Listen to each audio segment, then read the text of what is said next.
Bienvenidos al Brunch. Investigamos, luego hablamos. Una producción de Mexicanos contra la Corrupción y la Impunidad. ¿No tuviste tiempo de leer las noticias más importantes sobre corrupción e impunidad? No te preocupes, en este podcast te contamos en pocos minutos todo lo que debes saber para mantenerte en la conversación y estar bien informado. Soy Lucía Vergara, directora de comunicación de Mexicanos contra la Corrupción, y hoy sábado 27 de junio te cuento lo más importante de la semana. Arrancamos con una investigación sobre una empresa vinculada al hijo y al yerno de Rubén Rocha Moya, gobernador con licencia en Sinaloa, que habría incursionado en el mercado de combustibles para autos de carreras. Seguimos con el registro de aspirantes a las llamadas Coordinaciones Estatales de Defensa de la Transformación y la Soberanía Nacional, realizado por Morena, el Partido del Trabajo y el Partido Verde rumbo a las elecciones de 2027. Continuamos con un análisis sobre la gravedad de la extorsión en México, uno de los delitos más extendidos en el país. Después, revisamos las lecciones que deja la cancelación del proyecto Perfect Day en Majahual, Quintana Roo. Más adelante, abordamos un tema que vuelve del pasado para instalarse en el presente. 12 años después del escándalo de la Casa Blanca de Peña Nieto, China reaparece en el tren México-Querétaro. Y por último, analizamos una campaña en la Ciudad de México que recupera un momento icónico del fútbol mundial, la mano de Dios de Maradona, y nos preguntamos por qué se decide exaltar un episodio que también está marcado por la trampa. Así que, ¿ya tienes tu café o mimosa lista? Disfrútala y acompáñanos, porque este brunch viene cargado de opacidad, defensa del territorio, decisiones sobre lo público que no conviene ignorar. Como en todo brunch bien servido, hay mesas donde todo parece estar en su punto. Café, pan, fruta y jugo perfectamente acomodados. Pero basta mirar con un poco más de atención para notar que a veces lo importante no está en lo evidente del menú, sino en cómo se clasifican, se interpretan o se sirven ciertos ingredientes. Así también hay operaciones que, vistas de forma aislada, podrían parecer parte de la rutina del comercio internacional, pero cuando se observan en conjunto, empiezan a surgir preguntas sobre cómo se clasifican, autorizan y supervisan ciertos flujos de mercancías. Esta semana en Mexicanos contra la Corrupción, publicamos una investigación sobre la empresa Star Eat Service SADCB, vinculada al hijo y yerno de Rubén Rocha Moya, gobernador con licencia de Sinaloa. Les platico. En junio de 2024, la empresa realizó 17 operaciones de importación provenientes de BP Racing Foods, compañía de Texas especializada en combustibles y productos de alto rendimiento. Lo relevante no es solo el origen de las mercancías, sino la forma en que fueron registradas ante las autoridades aduaneras. Para profundizar en esta investigación, hoy nos acompaña Valeria Durán, periodista de Mexicanos contra la Corrupción. ¿Qué hace una empresa vinculada a familiares del gobernador con licencia de Sinaloa, Rubén Rocha Moya, importando productos de una compañía especializada en combustibles para autos de carreras? Bueno, en esta investigación de Mexicanos contra la Corrupción y la Impunidad, justamente revelamos que la empresa Star Eat Service, donde participa Ricardo Rocha Ruiz, hijo de Rocha Moya, el gobernador con licencia de Sinaloa, y su cuñado Jorge Antonio Cano Félix, realizó 17 operaciones de importación con la compañía tejana BP Racing Foods. Lo llamativo no es solamente quiénes están detrás de la empresa, la principal revelación está en cómo ocurrieron las operaciones. Las 17 importaciones se realizaron el mismo día, el 28 de junio de 2024. Y aunque BP Racing Foods es una empresa conocida por fabricar y comercializar combustibles para vehículos de carreras, los productos no fueron declarados ante la aduana como combustibles. En cambio, fueron registrados bajo una larga lista de conceptos, como aditivos para combustibles, químicos diversos, aceites lubricantes, líquidos para frenos, tapones de plástico, embudos, recipientes, material publicitario y hasta calcomanías. De acuerdo con los registros de comercio exterior, ese día también se importaron más de 2,000 litros de aceites minerales derivados del petróleo y más de 4,500 kilogramos de aditivos químicos relacionados con combustibles. Algunas de las fracciones arancelarias utilizadas corresponden a preparados para mejorar el desempeño de combustibles, pero no a gasolina o diésel como producto terminado. Las operaciones ingresaron por la aduana del puente Colombia Solidaridad entre Texas y Nuevo León y fueron declaradas por un valor aproximado de $1,5 millones de pesos. En todos los casos, BP Racing Fuels aparece como la empresa exportadora. La investigación completa documenta los vínculos empresariales de los familiares de Rocha Moya y reconstruye cómo se realizaron estas importaciones que, por su volumen y concentración en una sola fecha, además de la forma de la declaración, llaman muchísimo la atención. ¿Por qué concentrar 17 operaciones en una sola fecha? ¿Y por qué una empresa dedicada a combustibles de alto desempeño aparece exportando productos declarados bajo conceptos tan diversos como stickers? Los documentos, los nombres y las respuestas que existen hasta ahora están en la investigación completa aquí en Mexicanos contra la Corrupción y la Impunidad. Muchas gracias, Valeria, por acompañarnos en este brunch. Lo que este caso deja sobre la mesa no es solo una discusión sobre clasificaciones o permisos, sino sobre las consecuencias que pueden tener estas diferencias en el registro de mercancías. Porque en materia aduanera, la forma en que se declara no es un detalle menor. Impacta en los impuestos que se pagan, en los controles que se activan y en la trazabilidad de las operaciones. Y cuando los ingredientes del comercio exterior se acomodan en categorías que no siempre son tan claras, lo que aparece es una discusión sobre qué tan consistente es la receta con la que se supervisa lo que cruza en las fronteras. Y de esa mesa pasamos a otra donde las reglas no siempre se rompen de frente, pero sí se van ajustando antes de que empiece formalmente el servicio. En el sistema político mexicano, el calendario electoral rara vez se respeta al pie de la letra cuando se trata de competencia. Esta semana, Morena, el Partido del Trabajo y el Partido Verde realizaron el registro de aspirantes a las llamadas Coordinaciones Estatales de Defensa de la Transformación y la Soberanía Nacional, rumbo a las elecciones 2027. Aunque se presentan como procesos internos, en la práctica abren una discusión sobre su relación con los tiempos legales que regulan las precampañas en cada entidad federativa. El mecanismo incluye registros, filtros, reducción de listas y definición mediante encuestas, un esquema que ya ha sido utilizado en procesos anteriores. En paralelo, otras fuerzas políticas han adoptado mecanismos similares, pero con distintos nombres. El punto de discusión no es el nombre del proceso, sino su relación con las reglas que buscan ordenar la competencia electoral. Para hablarnos de esto, hoy nos acompaña Amaranta Villa, de la Unidad de Investigación Aplicada. Esta semana, Morena, el Partido del Trabajo y el Partido Verde llevaron a cabo el registro de aspirantes a encabezar las Coordinaciones Estatales de Defensa de la Transformación y la Soberanía Nacional. Es decir, registraron a aquellas personas que buscan una candidatura a alguna de las 17 gubernaturas que se renovarán en las elecciones del próximo año. Si bien se podría pensar que al excluir las palabras precandidatos y precampaña, este proceso deja de ser ilegal, la realidad es que estamos, una vez más, frente a una evasión de las reglas electorales. Aunque se intente maquillar como un proceso meramente interno para fortalecer los principios de la Cuarta Transformación, lo cierto es que este mecanismo representa el banderazo de salida de precampañas que legalmente deberían iniciar hasta los meses de enero y febrero de 2027, según lo establezca la legislación electoral de cada entidad. Hagamos un breve recuento de lo anunciado por las dirigencias nacionales de los partidos involucrados. Se estableció que el periodo de registro de las personas aspirantes sería del 22 al 27 de junio y que se llevaría a cabo en la Ciudad de México. Una vez concluido el periodo de registro, la Comisión Nacional de Elecciones de Morena revisará los perfiles inscritos y verificará el cumplimiento de los requisitos de elegibilidad.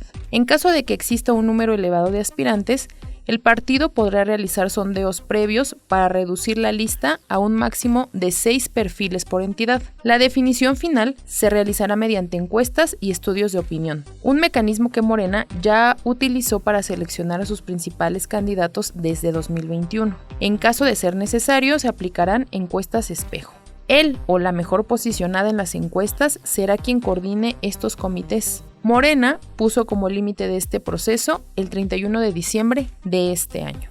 En el aspecto político, se prevé que todo este proceso genere pugnas internas y posibles fracturas entre los partidos de la coalición gobernante, debido al número de aspirantes que hay en cada entidad, pues hasta el momento se han registrado entre 8 y 9 personas por estado, así como por los diversos intereses de las dirigencias nacionales y estatales de cada partido. En lo jurídico, este proceso se contrapone con lo establecido en las leyes electorales locales, que prohíben actos anticipados de precampaña y que sancionan estas acciones con multas e incluso con la cancelación del registro de las candidaturas. Sin embargo, esta ilegalidad no ha sido exclusiva de Morena y aliados, pues también el PAN y el PRI han optado por establecer figuras similares. En el caso del PAN, se anunciaron los coordinadores de la defensa de la patria, la familia y la libertad, que serán los perfiles encargados de encabezar la confrontación política frente al proyecto de gobierno de Morena en las entidades federativas. Mientras que el PRI, desde marzo, anunció a los defensores de México, una estructura conformada por perfiles y actores para encabezar candidaturas y trabajos de organización electoral que buscarían ser el contrapeso de Morena en las 17 entidades que tendrán elecciones a gobernador. Todo esto nos muestra que los partidos políticos han vuelto una práctica común saltarse las reglas y actuar en la ilegalidad sin preocupación ante posibles sanciones, pues aunque las precampañas y campañas electorales aún no inician legalmente, disimulan llevar a cabo procesos internos para posicionar a sus posibles candidatos y candidatas. Muchas gracias, Amaranta. Más allá de las denominaciones, lo que está en juego es la vigencia de las reglas y la capacidad de hacerlas valer cuando los procesos se adelantan en la práctica. De ahí pasamos a una discusión donde el pasado vuelve a sentarse en la mesa del presente. 12 años después del escándalo de la Casa Blanca, China vuelve a aparecer en el tren México-Querétaro. La misma empresa estatal que perdió el contrato en 2014, ahora participa en obras complementarias del tramo Querétaro-Irapuato, nada más y nada menos que por 3.279 millones de pesos. El punto no es solo el contrato, sino los antecedentes del consorcio y las formas en que se evalúan antes de tomar decisiones de inversión pública. Para hablar de esta investigación, nos acompaña de nuevo Valeria Durán, periodista de Mexicanos contra la Corrupción. A platicar de cómo una empresa que estuvo ligada a uno de los mayores escándalos políticos del sexenio de Enrique Peña Nieto regresó 12 años después al mismo proyecto ferroviario del que fue excluida en su momento. Se trata de China Railway Construction Corporation o CRCC, la empresa estatal china que en 2014 encabezó el consorcio ganador del tren México-Querétaro.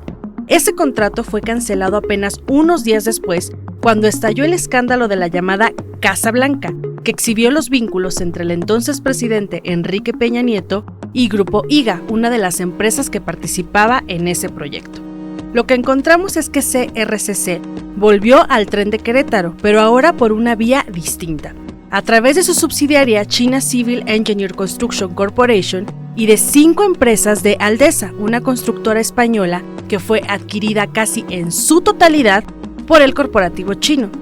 Forma parte del consorcio que obtuvo un contrato por más de 3.279 millones de pesos para construir talleres, cocheras, zonas de repostaje y otras instalaciones del tramo ferroviario Querétaro-Irapuato.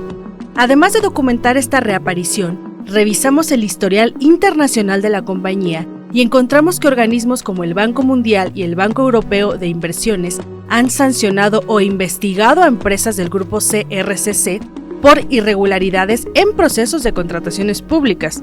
También hallamos investigaciones y acusaciones relacionadas por presuntos sobornos, lavado de dinero o prácticas indebidas en países como Nigeria, Perú, Ecuador, Egipto, Serbia y Ucrania, entre otros. La investigación muestra cómo una empresa que salió del proyecto ferroviario en medio de una de las mayores controversias por conflicto de interés en México, regresa más de una década después, ahora como parte de un nuevo consorcio beneficiado con recursos públicos para una de las obras emblemáticas del actual gobierno morenista.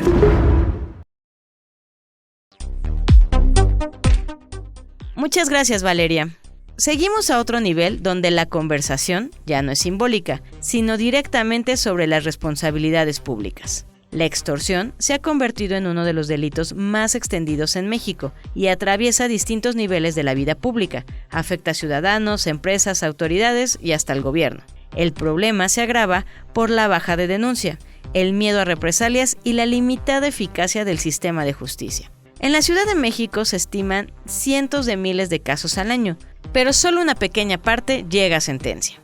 Para contarnos de esto nos acompaña María Amparo Casar, presidenta de nuestra organización.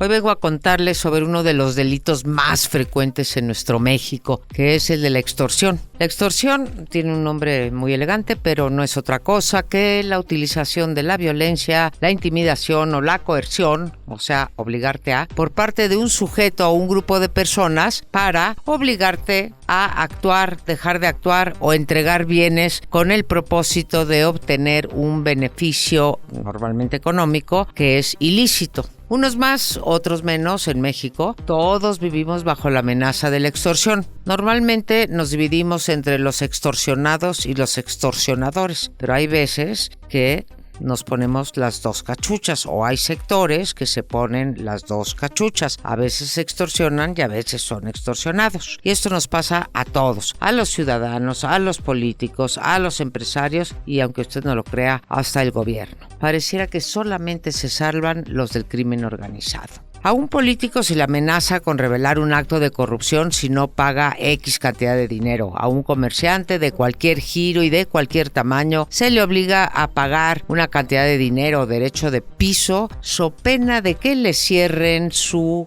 local, se lo incendien, lo boicoteen e incluso lo amenacen con su vida. A un empresario se le extorsiona con un pago en efectivo si no quiere que lo eliminen de una licitación. A un gobierno local se le amenaza con la toma del Palacio Municipal si no accede a las demandas de una comunidad. Ahora, como decía yo, hay quienes solamente son extorsionadores y nunca o casi nunca son extorsionados. Hay otros que hacen las dos cosas, o sea, tenemos dos categorías: los extorsionadores y los extorsionados. Quizá deberíamos de decir y o los extorsionados. En la primera categoría, esa de los extorsionadores, está desde luego el crimen organizado, el cual se padece todo el tiempo, y si originalmente nada más extorsionaban a las autoridades federales o locales, normalmente para operar y garantizar las rutas de la droga, pronto se encontraron con que la población en general y las autoridades federales y locales eran una fuente de ingreso prácticamente inagotable. Hoy extorsionan lo mismo, como lo acabo de decir, a un pequeño negocio que a un restaurante de lujo, a un changarro que al dueño de un centro nocturno, a un aguacatero o a un limonero. Nadie ha podido calcular el costo de la extorsión por parte del crimen organizado. Primero, porque es un negocio ilícito que se maneja en efectivo. Segundo, porque no se denuncia por miedo a las represalias. Y tercero, porque resulta inútil esa denuncia del ciudadano porque acaban por ser desatendidas o desechadas por falta de pruebas. Aunque todos los libros de textos y todos los analistas, incluida la que esto dice, señalan que la clave para acabar la extorsión comienza por la denuncia, la verdad es que nosotros los mexicanos no tenemos ese mecanismo a la mano. ¿Por qué? Porque el sistema de justicia simplemente no premia la denuncia. Al contrario, la denuncia suele costarnos dinero, tiempo y probablemente un castigo hasta mayor por parte del extorsionador que lo que hubiéramos pagado si accedíamos a la primera. Nuestro sistema de justicia simplemente lo que propicia es ceder ante la extorsión o de plano cerrar el changarro, retirarse del negocio. Estamos indefensos frente a los extorsionadores. Les platico un ejemplo. Animal Político acaba de ofrecer un reporte sobre la Ciudad de México y estiman que hay más de 600,000 casos de extorsión cada año. De estos, solamente denunciamos 1,753. Imagínense ustedes, menos del 1%, es menos del 0.5%, es apenas el 0.3%. Y de estos 1,700 y pico de casos, solamente 155 llegan al sistema de justicia. Y de estos 155, menos de la mitad reciben una condena, ya sea absolutoria o realmente condenatoria. Con estas cifras, que más o menos se reproducen a nivel nacional, pues no hay manera de que la denuncia cumpla su propósito, que disuada al extorsionador de extorsionarte. La conclusión a la que llega desgraciadamente el ciudadano es la correcta: no vale la pena denunciar.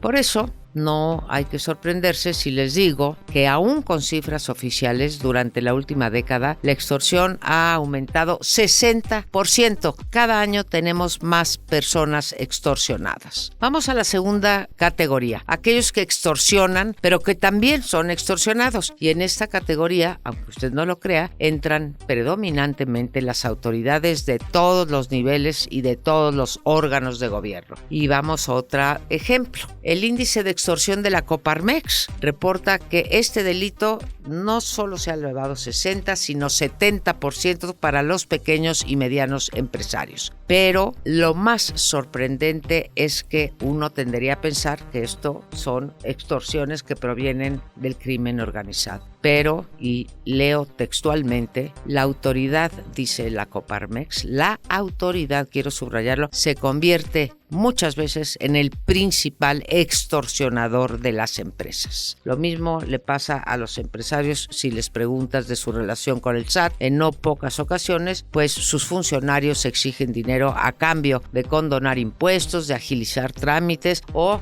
lo más socorrido, de evitar una auditoría. Pero ¿qué creen? Que el gobierno también está del otro lado de la cancha, o sea, es extorsionado. Un ejemplo recurrente es el de la CENTE, que acabamos de vivir, un paro de más de 3 semanas, en donde, abusando de la libertad de asociación y de reunión, ha mantenido a los sucesivos gobiernos, PRI, PAN, PRD, ahora Morena, como rehenes de sus demandas a través de su capacidad de movilización. La última, la que acabamos de presenciar, duró 20 días, paralizó clases, comercio local, tráfico carretero, libertad de tránsito, educación. Y lo malo es que este costo no lo podemos cuantificar. No podemos cuantificar qué pasó en términos de calidad educativa y de pérdidas directas o indirectas de los ciudadanos. Lo que sí podemos cuantificar es el monto de la extorsión al gobierno, que fueron 800 millones de pesos que se le otorgaron a la CENTE en este último episodio. Y sí, digo a la CENTE, aunque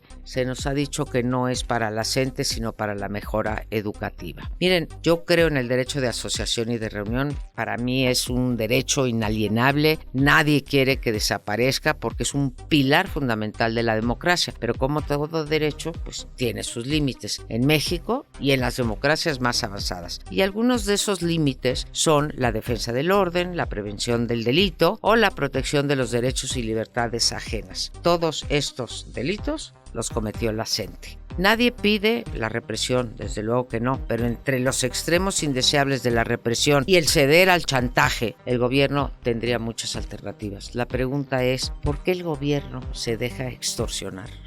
Ahí se las dejo. Muchas gracias, María Amparo. Bien lo dices, en México nadie se salva de este delito, ni siquiera el propio Estado. Y eso es lo más preocupante. En la Mesa de Desarrollo Turístico, no todo lo que se sirve como inversión termina siendo sinónimo de progreso. A veces, lo que parece un platillo principal de crecimiento económico llega acompañado de costos que no siempre aparecen en el menú. Presión ambiental, tensiones sociales y disputas sobre quién decide el rumbo de un territorio. En Quintana Roo, la cancelación del proyecto Perfect Day en Mahahual abrió justamente esta conversación. Más allá del caso específico, lo que emerge es una reflexión más amplia sobre el modelo turístico que se ha construido durante décadas y sobre los límites que hoy empiezan a marcar las propias comunidades. Porque en este territorio, donde el turismo ha sido el motor económico por excelencia, cada vez es más evidente que la pregunta ya no es solo cuánto se invierte, sino bajo qué condiciones, con qué impactos y para beneficio de quién se sirve este crecimiento. Para hablarnos de esto, hoy nos acompaña Cintia Dehesa, quien esta semana analizó este tema en Desarmar la Corrupción. A raíz de la cancelación del proyecto Perfect Day en Mahahual y las olas de resistencia ciudadana que se están dando en torno a los megaproyectos que impactan negativamente al medio ambiente, Quintana Roo necesita repensar su modelo económico y la forma en la que atrae inversión. A 50 años de su fundación, no solo ha consolidado Cancún como destino turístico, sino que se ha consolidado la vocación turística del estado y es un éxito como modelo económico. Este éxito ha generado también desigualdad, retos ambientales y sociales profundos. Hemos pasado de pequeñas pequeñas localidades a ser ciudades robustas que exigen servicios, orden, calidad de vida y una visión de futuro que va mucho más allá que únicamente generar dinero. Las macroinversiones siempre se anuncian como grandes noticias para la economía local, pero la experiencia dicta que esto rara vez mejora la calidad de vida de la comunidad receptora. Sabemos que los beneficiados siempre son unos pocos y que gran cantidad de los costos los asume de facto la comunidad. Con estos megaproyectos se generan empleos precarizados, incentivos fiscales que significan que la carga de los servicios públicos los cubren los impuestos de la comunidad y no la empresa, playas privatizadas y expulsión de las personas a las periferias. En resumen, son proyectos que pocas veces generan desarrollo, pero sí crecimiento, que vienen acompañados de otra serie de problemas sociales, económicos y ambientales. Durante los últimos 8 años, por demanda ciudadana, el Estado de Quintana Roo ha modificado su ley de planeación y ha desarrollado un ambicioso plan estratégico con visión a 25 años. Este busca ordenar la toma de decisiones políticas del Estado para garantizar un futuro próspero, que pueda sacudirse los errores del pasado y la corrupción del pasado y el presente, para aparejar el éxito comercial del Estado con igualdad económica y cuidado del entorno.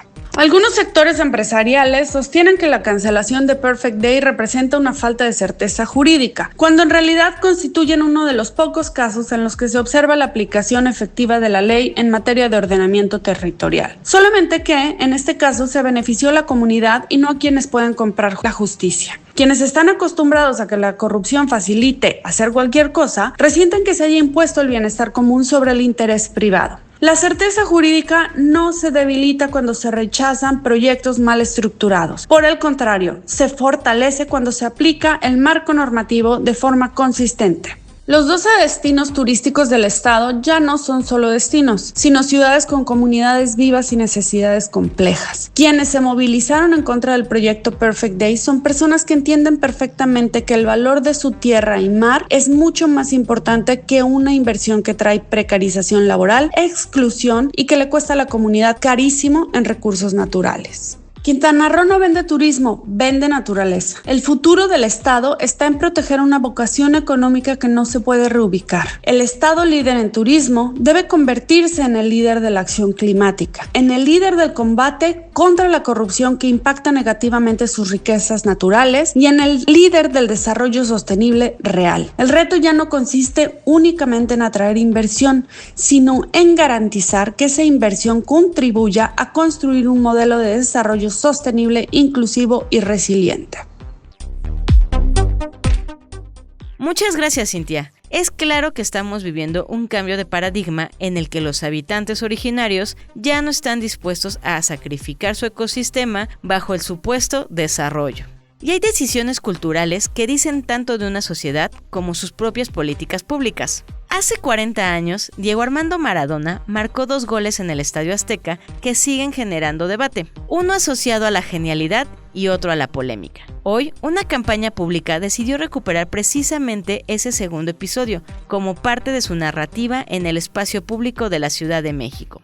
Esto abre una discusión más amplia sobre los símbolos que se eligen, lo que representan y lo que se decide enfatizar cuando se construye memoria colectiva. Para hablarnos sobre la mano de Dios y cuáles son las implicaciones de que el gobierno haya hecho una campaña en espacios públicos sobre este evento, hoy nos acompaña Jacinto Rodríguez Munguía, de Fábrica de Periodismo. Bueno, en México hace 40 años, el gran futbolista Diego Armando Maradona hizo lo que se podría considerar un reflejo de 2 personalidades en el campo de fútbol. Hizo 2 de los goles más extraordinarios, uno por su luminosidad, que es una jugada extraordinaria, precisa, unos pases con los cuales va a llegar hasta la portería y anotar uno de los goles que después sería considerado como el gol del siglo, un gran gol sin duda. Pero ese mismo día hizo otro gol que quedó también en la historia como un gol, pero en este caso un gol muy controversial. El gol lo hizo apoyado con la mano, que después él, de manera muy creativa o muy inteligente, dijo que había sido un gol apoyado con la mano de Dios. Viene a cuento esto porque el fútbol no solamente tendríamos que verlo como un deporte de masas y un deporte en la actualidad que genera muchísima riqueza, particularmente para la organización o quien organiza esto, que es la FIFA. Tendríamos que darle un sentido más elemental, más sentimental incluso, que es la formación de principios. No es que el fútbol sea una escuela, no es ni una escuela ni es una familia, pero sí también es una vía para construir principios. Y ese gol en particular no tendría que ser considerado como un gran gol, tomando en cuenta que en ello hay una trampa. Hay una trampa que no se puede ocultar y que la encubramos, que generemos un discurso para justificar eso, me parece que no es lo más sano ni para el fútbol, ni para lo que queremos transmitir o lo que se quiere transmitir a través del fútbol para los jóvenes, para los niños. Agreguemos otro elemento. En estos días, para promover el mundial que está ocurriendo nuevamente en nuestro país, la Ciudad de México, los gobernantes de la Ciudad de México consideraron interesante exaltar ese gol a través de la publicidad que se comenzó a mover en el metro de la ciudad, en muchos espacios públicos, como una presunción de que en esta ciudad había ocurrido o se había dado ese gran gol, el gol de la mano de Dios. La pregunta se vuelve inevitable. ¿Por qué exaltar una jugada que tiene por medio la trampa, cuando se tenía la otra jugada, la del gol del siglo, que esa habría sido quizá una mejor referencia de la naturaleza y de las intenciones del fútbol como un deporte que es un puente también para construir hábitos, para construir principios? ¿Por qué el gobierno de la ciudad toma un elemento tan cuestionado? Porque ha estado cuestionado más allá del pro o contras que se tengan, las filias, las fobias contra Diego Armando Maradona. Más allá de eso, ha sido un gol que queda en la historia como un gol que tiene ciertos elementos de impunidad en el deporte. ¿Por qué tomar ese como referencia? ¿Por qué proponerlo a la sociedad, en este caso a la Ciudad de México, a la población de México y a todos los que vemos ese anuncio? ¿Por qué proponerlo como algo que vale la pena presumir? ¿Acaso no había más cosas? ¿Acaso no estaba el otro gol? ¿Qué ganamos? ¿Qué se pretende? Quizá habrá quien diga que exagera uno en la lectura, pero no se puede dejar de mirar eso con un análisis, con cierta crítica, porque al fin de cuentas el fútbol, si bien, como decía hace un momento, no es una escuela ni es una familia, sí es un espacio que crea comunidad. Y ese tipo de símbolos, porque eso es un símbolo, comienza a generar formas también de pensamiento, no automáticas, no de manera directa, no, pero sí deja ciertos elementos que pueden justificar la trampa también como una forma no solo deportiva, sino también como parte de la vida. Bueno, eso también es el mundial, sigamos disfrutando el fútbol y si podemos aprovechar de él para consolidar, solidificar nuestros principios, qué mejor. Muchas gracias, Jacinto. Definitivamente lo que se celebra también comunica los valores con los que se gobierna. Y con todos estos temas terminamos por hoy. No olvides compartirlo y seguirnos en todas nuestras redes sociales para mantenerte informado y sumarte al combate contra la corrupción y la impunidad. Hasta el próximo brunch. Esto fue El Brunch. Investigamos, luego hablamos. Producción y dirección, Lucía Vergara. Guión y contenido, Janine Baquerí. Voz, Verónica Ayala. Gestor de entrevistas, Ricardo Alvarado. Asistentes de producción, Iván Cerón y Emanuele Aguilar. Diseño de portada, Paola Calvo. Una producción de Mexicanos contra la Corrupción y la Impunidad.